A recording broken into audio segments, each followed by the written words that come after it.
2013లో అయినాయి ఉమ్మడి రాష్ట్రంలో లోకల్ బాడీ ఎన్నికలు. ఆ తర్వాత 2019లో అయినాయి.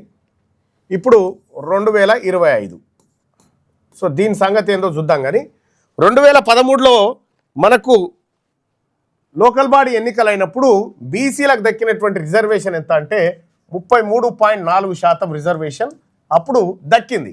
33.4% సర్పంచులు రిజర్వ్ కేటగిరీలో బీసీలకు దక్కినాయి. ఆ తర్వాత 2019కి వచ్చేసరికి 40% దాటింది. 40% వచ్చింది 2019 నాటికి. 40% రిజర్వేషన్ దక్కింది. పైపెచ్చు ఏంటంటే ఓపెన్ కేటగిరీలో కలిపి దాదాపు సర్పంచుల్లో 51.1%, 51.1% బీసీలకే సర్పంచులు అయ్యారు. ఎంపీటీసీల విషయంలో కూడా 50.05% ఎంపీటీసీలు బీసీలు అయ్యారు. ఇది ఆల్రెడీ మనం క్రాస్ అయినాం. ఇక్కడ ఇంకా వీళ్ళు కొత్తగా ఇవ్వాల్సింది ఏం లేదు ఇందులో.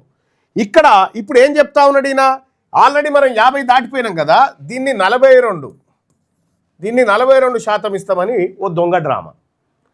వాస్తవానికి మనకు కావాల్సింది ఇక్కడ కాదు. ఇప్పుడు రిజర్వేషన్ మనకు కావాల్సింది విద్యా ఉద్యోగాలలో కావాలి రిజర్వేషన్.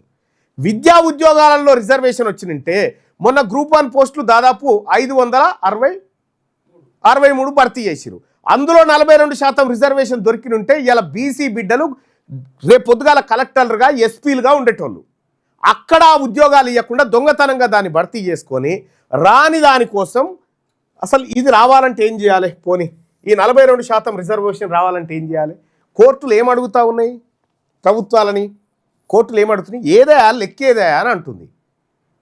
ఇష్టమయ్యా రిజర్వేషన్ మేమేం అడ్డం కాదు, నీ సాహిత్యకమైన డేటా ఏడుందో చూపియావా అంటే ఈయన కులగణన చేస్తాడు, పేపర్లు దాచిపెడతాడు దొంగతనంగా. రేవంత్ రెడ్డి కులగణన చేసి లెక్కలు దాచిపెడతాడు.